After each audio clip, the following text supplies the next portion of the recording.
নাউনেরা ৮ ভাই, হ্যাঁ ৮ ভাই, এবং ৮ ভাই একত্রেই থাকে। তাদের বাক্য ভিলা বলে একসঙ্গে। তাদের ইংলিশে বলে পার্টস অফ স্পিচ। বন্ধুরা, তো নাউন সব ভাইদের নাম ধরে ডাকে। বড় ভাই সবার নাম ধরে ডাকে। হ্যাঁ, মাছ, মাংস, ডিম, দুধ, হ্যাঁ, জল, টেবিল, চেয়ার, বেঞ্চ, যত রকম হয় সবাইকে নাম ধরে ডাকে। ওকে, তারপরের ভাই হচ্ছে মেজো ভাই, পুরো নাউন। সে কী করে?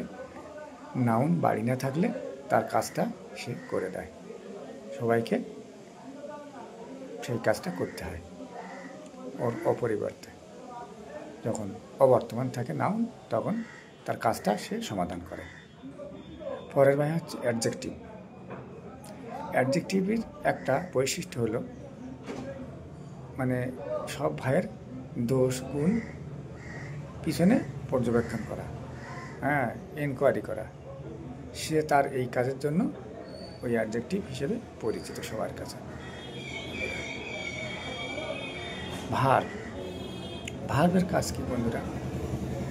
হ্যাঁ, তার কাজ সকাল থেকে সন্ধে পর্যন্ত খাওয়ানো, দাওয়ানো, দেখানো, রাখানো, সব ভাইদের বলে দেয়। হ্যাঁ, এই সকাল থেকে সন্ধে পর্যন্ত সারাদিন সারা জীবন খাওয়ানো, দাওয়ানো, রাখা, শেখানো, বসা, হ্যাঁ, আসা যাওয়া, এইসব নিয়ে সে ব্যস্ত থাকে।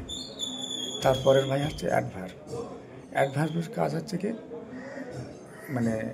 মানে অবস্থা বোঝানো, মানে অ্যাডজেক্টিভ ও ভার্বের অবস্থা বোঝায় এবং মাঝে মাঝে নিজের অবস্থাও বোঝায়।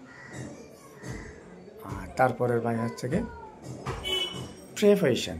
প্রিপোজিশনের কাজ হচ্ছে ভাইদের মধ্যে নাউন এবং প্রোনাউনের এবং ভাইদের মধ্যে সুসম্পর্ক গড়ে তোলা। হ্যাঁ, সুসম্পর্ক, একটা সম্বন্ধ গড়ে তোলা। ওকে, সবাইকে। এর পরের ভাই হচ্ছে কি কনজাংশন, যে বিশাল ভূমিকা পালন করে, প্রিপোজিশনের চেয়েও আরও বেশি ভূমিকা পালন করে। এই কয় ভাইকে যে একসাথে জোট করে রেখে দেয়। হ্যাঁ, সুখে দুঃখে শান্তিতে সবার সাথে সে একসঙ্গে জোট হয়ে রাখতে সাহায্য করে।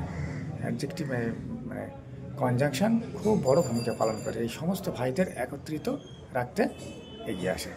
আর পরের ভাই হচ্ছে ইন্টারজেকশন। ইন্টারজেকশন কি? সুখে দুঃখে সব ভাইকে একসাথে থাকার সাহায্য করে এবং নিজের আনন্দ সুখ বহিঃপ্রকাশ করে একসাথে খাওয়াতে। সবাইকে আমন্ত্রণ জানায় একসাথে খাওয়ানো এবং তাদের কয় ভাই একসঙ্গে খেয়ে হাসি ঠাট্টা আনন্দ দুঃখ প্রকাশ করে একসাথে। ওকে বন্ধুরা।